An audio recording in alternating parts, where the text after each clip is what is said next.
permis que je sois ce matin avec vous. Je vais donc ici représenter les rencontres du Mont Blanc. On va en parler. Donc, Léopold m'a dit que vous étiez beaucoup de coopératives, de fonds de travailleurs, d'organisations de solidarité internationale et de mouvements sociaux ce matin. Et donc j'ai été invitée à reproduire vos travaux et sur ce thème fantastique qui est on change de modèle. Et c'est une journée qui vous rassemble avant le Forum international de l'économie sociale et solidaire, et je pense que ça n'est pas non plus anodin de noter cela. Alors j'ai bien fait ce que Louis Favreau m'avait dit que je devais faire avant de venir, c'est-à-dire que j'ai acheté le devoir samedi après-midi, puisque je suis arrivée samedi, et donc je vais vous donner 2-3 propos d'actualité avant de vous présenter les rencontres du Mont Blanc, ce que nous sommes et ce que nous avons fait jusqu'à présent. Après, je vous parlerai des rencontres du Mont Blanc et de demain, et je finirai par quelques notes un peu personnelles, puisque j'ai la chance d'être avec vous ce matin. Alors, quelques propos d'actualité. C'est vrai qu'on change de modèle. Alors, j'ai vu ce cahier spécial, je crois qu'on l'a retrouvé ce matin, sur Rio plus 20, le chemin que nous allons parcourir pour tous ensemble. Mais dans ce numéro du Devoir, il y avait aussi Occupons Montréal. Alors, ils sont juste à côté de mon hôtel, à la place Victoria. Je suis allée les rencontrer, étonnant, vraiment très simplement. Occupons Montréal, et puis il y avait un autre petit entrefilet qui parlait du syndrome pas dans ma cour, à l'île des Sœurs. C'est-à-dire qu'il y a des gens qui ne veulent pas qu'il y ait des gens qui viennent dans leur cour. Alors c'est vrai que bon, c'est des gens évidemment pas très désirables. Donc on voit bien qu'on change de modèle, on vit ensemble, mais que, comme on disait quand j'étais jeune pour l'autogestion, c'est pas de la tarte, tout ça. C'est pas de la tarte. Alors ça me fait penser à 3 choses. Ça me fait penser, d'ailleurs Léopold l'a souligné, on change de modèle. On change de modèle, c'est pas facile. La planète va mal. Bah, ma fille, vous savez, elle va faire ingénieur agronome. Elle m'a dit, mais à un moment, c'est pas du tout la planète qui va mal, c'est nous. C'est l'humanité qui a du souci. La planète, elle vit et elle deviendra ce qu'elle a à devenir. Nous, c'est plus compliqué. Et puis, ça me fait aussi penser à un film, je ne sais pas s'il est arrivé chez vous. C'est un petit film qui a été fait par une dame libanaise, provenant d'un village où les chrétiens et les musulmans ont réussi jusqu'à un moment donné à pas trop se taper dessus. Et alors, mais quand même dans le cimetière, il y a d'un côté les musulmans et de l'autre côté les chrétiens. Alors, finalement, la pression est telle que les messieurs, c'est une question d'ailleurs sur laquelle je reviendrai, les messieurs finissent par vraiment ne plus se supporter et se mettre en guerre, et les femmes, dans ce village, trouvent des subterfuges absolument fantastiques pour arriver à les faire se fédérer à nouveau. Et le film se termine par l'enterrement de quelqu'un dont on ne sait plus très bien s'il était musulman ou chrétien, et ils sont au milieu. Et c'est les messieurs qui portent les cercueils, c'est toujours comme ça, c'est toujours les messieurs qui portent les cercueils, quelles que soient les religions. Et ils sont là dans le milieu, et puis finalement, ils se retournent vers les femmes et ils disent et maintenant, on va où? Et ça veut dire surtout, et comment on fait? Et finalement, cette vision qu'on a, elle est bonne, mais on sait où on a l'impression, dans ce monde de l'économie sociale, et solidaire, qu'on sait où on veut aller. Après, comment on fait pour y aller? Ça, c'est plus compliqué. Notre grande particularité à nous, c'est d'être 2 choses à la fois. Je vous demande de retourner ça parce que j'y reviendrai plusieurs fois sur faire 2 choses à la fois ou être 2 choses à la fois. On fait 2 choses à la fois, c'est-à-dire qu'on est à la fois une organisation sociale, des mouvements sociaux, vous en êtes tous sous des formes diverses. Parfois je dis sociaux, mais ça peut être aussi des personnes qui se regroupent pour des motifs environnementaux. Et on est aussi, bien sûr, des organisations économiques. Donc ça veut dire qu'on a pas mal de choses en main. On est des coopératives, des syndicats. Mais qu'est-ce qu'on en fait et comment on se débrouille? Parce que nous aussi, on change. Toute cette crise, tous les événements extérieurs à nous feront qu'on ne sortira pas identique de ces événements-là Et d'ailleurs, j'avais été frappée par quelque chose que Benoît Lévesque nous avait dit à une rencontre du CIRIEC en Suède, sur le fait que cette résilience que l'économie sociale a, parce qu'elle répond à des besoins sociaux, fait qu'on se transforme en permanence. Donc voilà, maintenant je vais vous présenter les rencontres du Mont Blanc. Je voudrais que vous reteniez 3 choses. On va où? On fait comment? On ne peut jamais séparer ces deux questions-là. Faire 2 choses à la fois.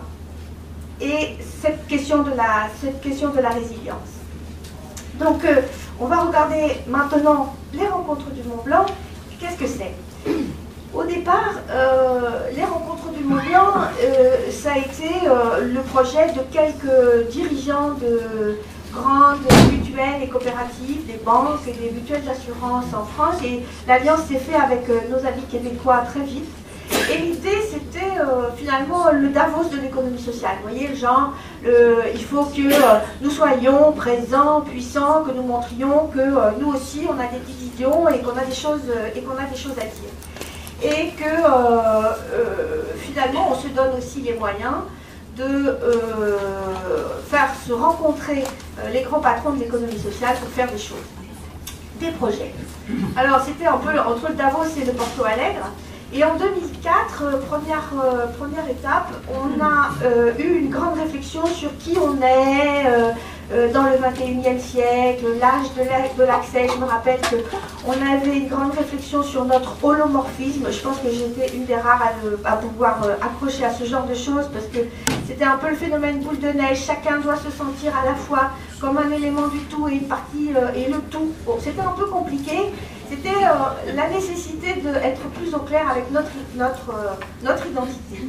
En 2006, toujours sur ce thème de l'identité, on a fait venir les organisations mondiales du commerce, l'OMC, pour voir quelle était notre place, nous les organisations de l'économie sociale, dans ces échanges internationaux. Et puis on a aussi parlé d'un label d'économie sociale qui aurait pu être apposé sur nos papiers à lettres, nos en-têtes, pour bien montrer qui on était.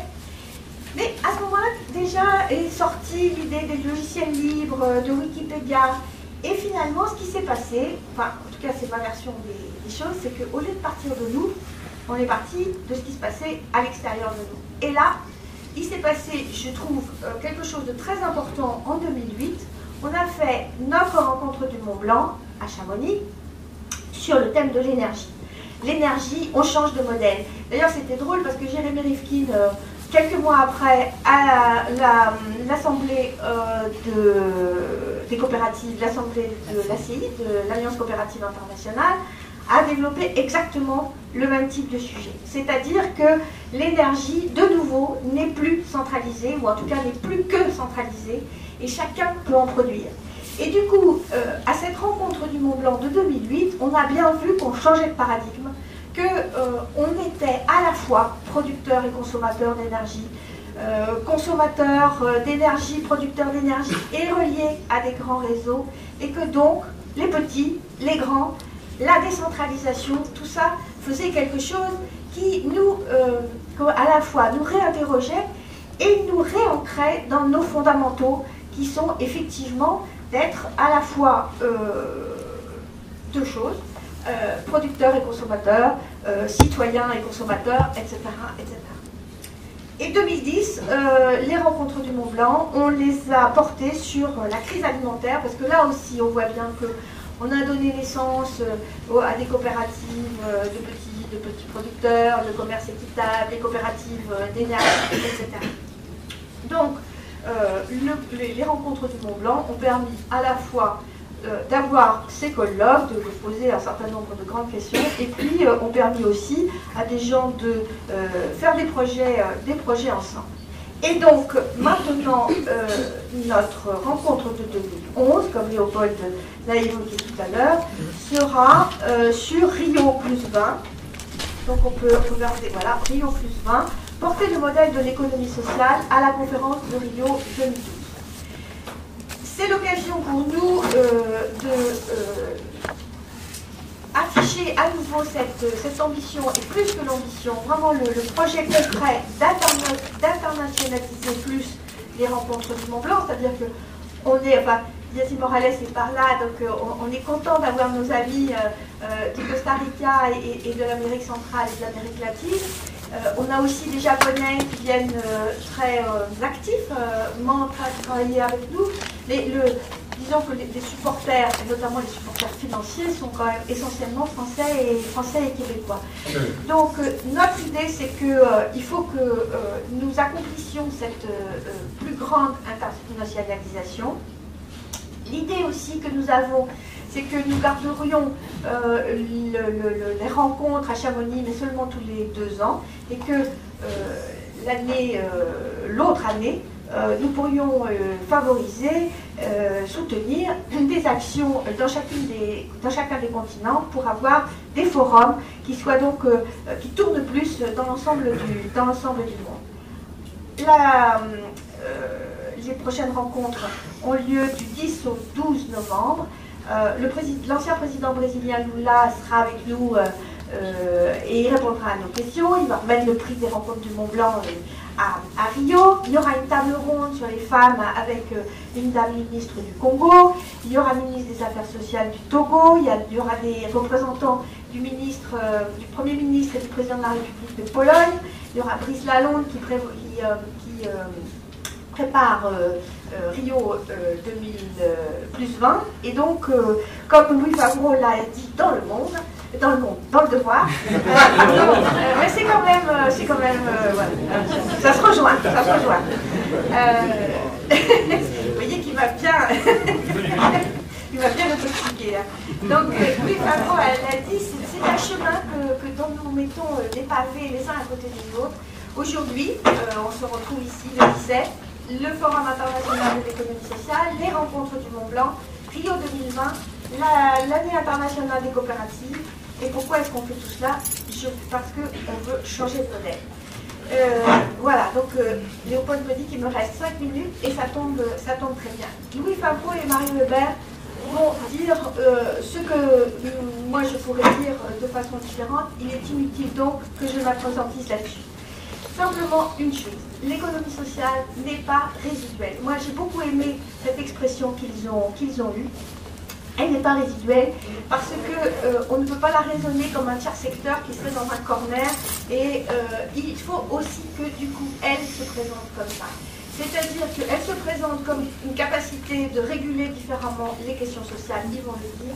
Il y a cette chose fondamentale de la transformation énergétique et numérique qui nous positionne de façon complètement différente. Et bien sûr, il y a tout ce qui est recherche d'objectifs sociaux et de formes nouvelles de gouvernance collective dans lesquelles on a une vision pour l'économie et pour la démocratie. Et donc on pense qu'on peut prendre appui sur tout. Alors, j'avais dit 2-3 notes personnelles. La question des femmes. Vous savez, si on était tous pareils, ça se verrait. Et donc, je pense que vraiment, il y a enfin, je ne sais pas comment vous êtes au Québec, mais en Europe, je trouve qu'on ne progresse pas suffisamment sur ces questions-là. Les femmes ont dit qu'on sait faire plusieurs choses à la fois. Alors, il y en a qui disent qu'on fait tout mal, mais finalement, les financiers qui font tout très très très bien à la nanoseconde, c'est pas génial non plus. Donc, sur les questions transversales, sur faire plusieurs choses à la fois, je pense que les femmes savent faire des choses et qu'il faut que nous soyons plus présentes, plus associées. Pourquoi? Aussi, je pense que c'est important, c'est parce que piloter la créativité, l'économie sociale et solidaire ne peut s'en sortir que si elle reste créative. Et piloter la créativité, faire en sorte que ça puisse se concilier avec des organisations économiques, ça n'est pas simple.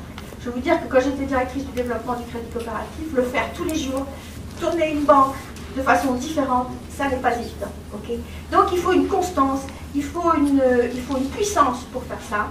Et on aimerait bien la rationalité. Vous savez, des modèles mathématiques, on met toute la réalité dans des cases et puis après on n'a plus qu'à faire le pilotage automatique, on appuie sur le bouton et l'économie va. Et ben non, ça ne marche pas. Donc, piloter la créativité, c'est compliqué, ça demande une dimension humaine qui est forte.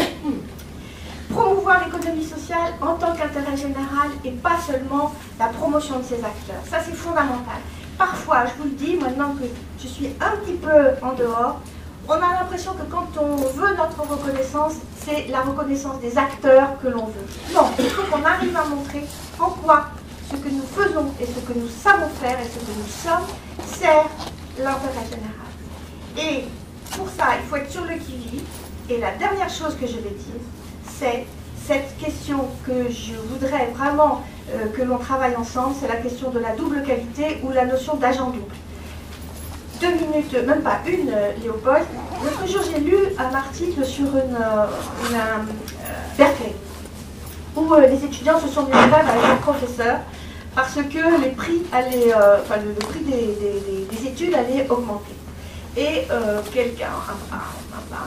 un mécène a proposé de financer certains types d'études, et il y a une femme qui a réfléchi avec ses étudiants à la question de savoir qu'est-ce qu'on fait. Est-ce qu'on accepte cet argent, qui est un peu l'argent du diable, entre guillemets, et on fait ce qu'on veut, ou bien est-ce qu'on décide de le refuser? Et cet apprentissage de la complexité, cet apprentissage de la double, de la triple, de la quadruple qualité, je pense que ça, c'est un apprentissage absolument phénoménal. Les jeunes qui sont dans la rue, les moins jeunes qui sont dans la rue, ils sont dans cette rubrique des indignés. Ici, on a des gens qui sont certainement en capacité d'indignation, mais qui sont aussi mobilisés. Et ça, je pense qu'on a un vrai chantier d'éducation populaire pour réapprendre, continuer à apprendre à être au moins 2, sinon 3, sinon 4 choses à la fois, parce que le monde est complexe. Voilà, donc je vous invite tous à venir à Chamonix, c'est dans 15 jours maintenant, pour être plusieurs choses à la fois, et je vous remercie de votre attention.